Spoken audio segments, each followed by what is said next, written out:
My daughter encouraged my wife to betray me, now she is left alone with regret and everything. I never thought my own daughter would be the one to push my wife into another man's arms. Now she's left alone, drowning in regret, watching the life we built crumble into dust. As I sat in my office, staring out the window, memories of the past 30 years flooded my mind. I remembered the day Evelyn and I stood at the altar, promising to stand by each other forever. I thought about our honeymoon, a golden chapter in our love story. Hawaii had felt like a dream, long walks on the shores of W Beach, where the waves whispered their secrets, the air perfumed with the scent of exotic flowers, and the world beyond us ceasing to exist. We explored hidden waterfalls, hand in hand, discovering treasures only nature could gift us.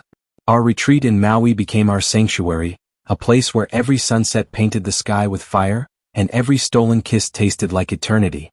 Even now, all these years later, I held on to those memories like a man grasping at the last threads of happiness. And for a while it seemed like Evelyn did too.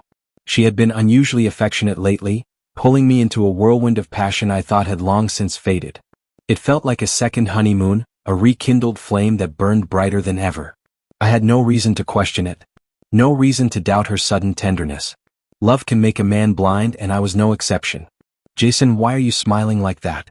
Did you win the lottery? My secretary's voice pulled me from my thoughts. I chuckled, realizing I had been lost in a daze. Not quite, but it feels that way, I admitted. Evelyn has been different lately. More affectionate. It's like we're falling in love all over again. I left work early that day, eager to surprise my wife. I picked up 24 roses, her favorite wine, and the chocolate-covered cherries she adored. I even booked a 7-night cruise to celebrate our love. My heart swelled with anticipation as I imagined the look on her face when she saw my surprise. But when I stepped into the house, it wasn't Evelyn who greeted me. It was our daughter, Brianna, sitting at the kitchen table, her face pale, her hands trembling slightly. "Hey, sweetheart," I said, pressing a kiss to her forehead. "Where's your mother?" 2 weeks earlier, an entirely different conversation had taken place between Brianna and Evelyn, one that would shatter everything I believed in. "Mom, I don't know about this," Brianna had hesitated. "I love Dad. I don't want to hurt him." Evelyn's voice was smooth, persuasive. "Sweetheart, your father loves you, and I know he'll understand. He's always said you deserve more than what you've had so far. He's not getting any younger, but trust me, he'll accept this. He always does." Brianna still wasn't convinced. "But I can't look him in the eye after this." "You won't have to. Just make him feel loved these next couple of weeks. Make sure he has no reason to suspect anything. And when the time comes, I'll handle it." Against her better judgment, Brianna agreed. And so, for the next 2 weeks, Evelyn turned our marriage into an illusion. Every night, she poured her affection into me, making me feel like the luckiest man in the world. But it was all a lie, a beautifully crafted deception meant to soften the inevitable blow.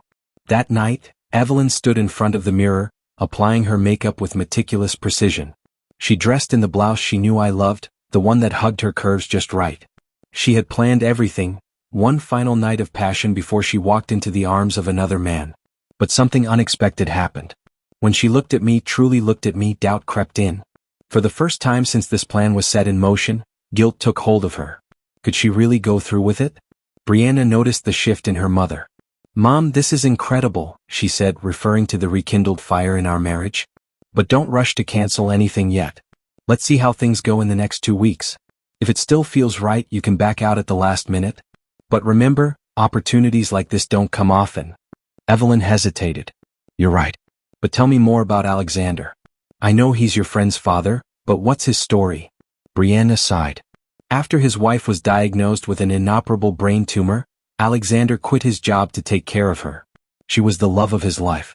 When she passed, he fell into a deep depression. He isolated himself from the world. When Mary and I suggested he start dating again, he told me he didn't even remember how to be with another woman. It broke my heart, but then I thought, maybe you and he could help each other. Evelyn's stomach twisted with unease. But when Alexander called her the next day, his voice was warm, charming, and full of admiration. He made her feel young again, like a woman desired. And so, despite the love she had just rediscovered with me, she agreed to meet him. They exchanged messages every day, the anticipation building like an untamed storm. And though Evelyn had yet to physically betray me, her heart had already started slipping away. But fate has a way of intervening, and sometimes the choices we make come back to haunt us in ways we never expect. Brandy stood frozen, staring at the wreckage, her face pale with shock. She turned to me, her voice trembling. "Mom, tell me this isn't real." I could barely process my own emotions, let alone comfort her. The sight before me confirmed what I had feared. Jason had retaliated in the most devastating way possible. The art studio, the sanctuary where I had spent countless hours, was nothing but ash. Decades of paintings, sketches, and unfinished pieces, all gone. Sergeant Wilson watched me carefully, waiting for a response. My mouth was dry, my heart pounding. "I don't know what happened," I whispered, though the weight of guilt pressed down on my chest. Brandy turned to me, her eyes burning with unshed tears. "Dad did this, didn't he?" she asked, though it wasn't really a question. "You betrayed him, and this is how he's punishing you." I flinched at her words. They felt like a slap, but I had no defense. Had I expected Jason to simply accept my actions? To forgive the unforgivable? Alexander spoke up, his voice calm but firm. "Maggie, let's go. You don't need to stand here and be interrogated." He reached for my hand, but I pulled away. For the first time since last night, I didn't want his comfort. Sergeant Wilson's gaze lingered on Alexander before turning back to me. "Mrs. Spencer, do you have any idea where your husband is?" I shook my head, the reality sinking in deeper. Jason hadn't just left, he had vanished. No calls, no texts, no way to reach him. And worse, I wasn't sure if I even had the right to demand an answer from him anymore. Brandy let out a choked sob. "Dad is gone, isn't he?" she whispered. "He meant it when he said we were dead to him." I reached out to her, but she recoiled. "Don't," she said harshly. "I did this. I pushed you into this, and now we've lost him forever." The weight of her words was unbearable. Jason had been my rock for 3 decades, my partner, my best friend. And now, because of one reckless decision, he had burned every bridge between us, literally and figuratively. Sergeant Wilson sighed. "I'll need to contact your husband. If you hear from him, let him know we need to talk." He handed me his card, but his eyes held a deeper message, one of judgment, of suspicion. As he walked away, I turned to Alexander, my stomach twisting with unease. "Take me home," I murmured. Brandy stood there, unmoving. "What home?" she asked bitterly. "The one you destroyed?" Her words cut deeper than I could admit. But she was right. Nothing would ever be the same again. Fear gripped me as I stood in the ruins of my life, unable to process the full weight of what Jason had done. Had his anger truly reached such an extreme that he would erase me, my memories, my art, my very existence, from his life? I refused to believe it. I needed to talk to him. Desperation clawed at my throat as I grabbed my phone. "Brandy, do you know where your father is?" She hesitated. "No, Mom. I haven't spoken to him since last night." Then after a long pause she added, "He kicked me out. He said I was no longer his daughter." A cold wave of shock ran through me. Jason would never say something like that. And if he had, then this was even worse than I feared. I hurried inside the house, my heart hammering. The walls were stained with smoke, the air thick with the acrid stench of destruction. Living here in these conditions was impossible. I needed to gather some clothes, some personal items, something to hold on to. But when I reached the bedroom, my breath caught in my throat. Everything was gone. My closet, once filled with dresses, coats, and shoes, was empty. My jewelry box vanished. My nightstand, where I had left my wedding rings, barren.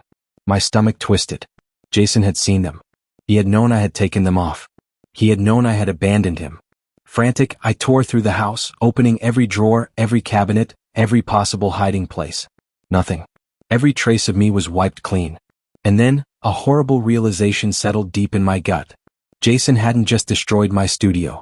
He had erased me. I stumbled out of the house, my legs weak, my mind reeling. Back at the wreckage of the studio, I sifted through the ash with trembling fingers. Scorched picture frames. Half-burned clothing. My life's work reduced to charred fragments. Tears blurred my vision as I called Brandy. "It's all gone," I choked out. "Everything. He's left me with nothing, not even a place to live." Alexander offered me a place to stay, but the thought of being with him, of seeing his face after what I had done, made me sick. "No," I told him. "I need to be alone." He looked hurt, but he didn't argue. Brandy took me in, offering me a roof over my head, but the emptiness inside me was too great. At night, in the silence of her home, the weight of my actions crushed me. I had lost Jason. I had destroyed my marriage. Then one evening Brandy's phone rang. She gasped, fumbling to answer. "Dad." My heart nearly stopped. I grabbed the phone, my hands shaking. Jason. I whispered. His voice was cold, devoid of the warmth I had known for 3 decades. Hello, Maggie. How are you? Jason, please, come home. We need to talk, I begged. A long silence. Then his voice like a blade cutting through the air. No, Maggie. I know everything. About your daughter. Yes, your daughter, not mine. Both of you are dead to me. I staggered as if struck. Please, I pleaded. I love you. You should know this, Maggie, he continued, unyielding. The studio is gone. Let it be. You didn't burn it with your own hands, but it burned because of your betrayal. When I saw your wedding rings discarded, when I knew you had given yourself to another man, you died to me. Tears streamed down my face. Jason, please don't say that. 30 years. You threw those 30 years away, he cut in, his voice filled with bitter finality. It wasn't me who destroyed our marriage. It was you. You planned the betrayal. You showered me with affection for 2 weeks to ease your guilt. And then you went through with it. A sob wrenched from my chest. Please, Jason, we can fix this. No, Maggie, he interrupted, his voice colder than ever. There is no fixing this. You will hear from my lawyer on Monday. Consider this our last conversation. The line went dead. Brandy arrived just in time to see me collapse into sobs. She held me, crying with me, but it didn't matter. Jason was gone. Days passed in a blur of grief and regret. When I finally returned to our home to assess the damage, I found it unrecognizable. The walls bore the scars of the fire, the smell of smoke still lingering. But more than that, the home felt abandoned. Not just physically but spiritually. Jason's presence had been scrubbed clean. Then, out of nowhere, I heard Brandy's voice echo through the house. Dad. I turned to see Jason standing near the window, staring at the charred remains of my studio. He smiled. Brandy ran to him, tears streaming down her face. Daddy, I'm so sorry. Please forgive us. Jason didn't even flinch. His face was carved from stone. I cannot forgive either of you. His voice was emotionless. You are no longer my daughter. You broke my heart. Brandy gasped, her hands flying to her mouth. No. Dad, please. Leave me alone, he said. Mom needs you, Brandy sobbed. She's living with us. She cries all the time. She wants to apologize. I will never see her again. His voice was final. Our marriage ended the moment she took off her wedding rings. It's done. From now on, you will communicate with me through my lawyer. Brandy ran out of the house in tears. I wasn't far behind. The divorce was swift and ruthless. Jason made it clear, he wanted no part of me, only to sever every tie. The house was his, the marriage was over, and I was left with a small settlement and a court-ordered alimony payment. After 30 years of being a wife and an artist, I was alone in a tiny apartment, forced to work at an art gallery just to survive. One evening, I returned to our home one last time, desperate for a final chance to speak to Jason. But when I arrived, strangers greeted me. He sold the house, they told me. Started a new life. My knees nearly buckled. Did he leave anything for me? The woman handed me an envelope. He said you'd know when to open it. Back at my apartment, I stared at the letter with trembling hands. Finally, I tore it open. Jason's words sliced through me. Asterisk, after 30 years together, I could have spent my time more wisely, watching paint dry, counting blades of grass. I thought I wasn't the husband you needed, but now I see you wanted a circus, not a partner. Bravo for your performance. The affection you showered me with before your betrayal? A mere act before the curtain fell. I planned a night to celebrate us. You celebrated with someone else. Asterisk, you didn't just break our marriage, Maggie. You burned it to the ground.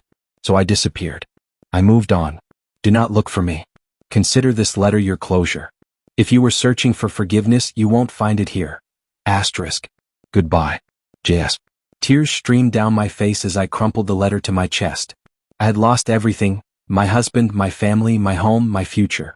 And all for one reckless night. Jason had moved on. He had vanished into a new life. And I was left to drown in the wreckage. Betrayal is like a wildfire. It doesn't just burn the people involved but also everything they've built together. Trust, once shattered, is nearly impossible to restore. This story teaches us that one reckless decision can cost a lifetime of love, security, and happiness. It also highlights the importance of respect and loyalty in a relationship. If you take someone for granted, you might one day wake up to find them gone forever. If this story resonated with you, please share your thoughts in the comments below. Have you ever witnessed or experienced something similar? What are your views on forgiveness after betrayal? Let's discuss. And if you found this story powerful, don't forget to like, share, and subscribe to show your support. Your love and engagement mean the world to us.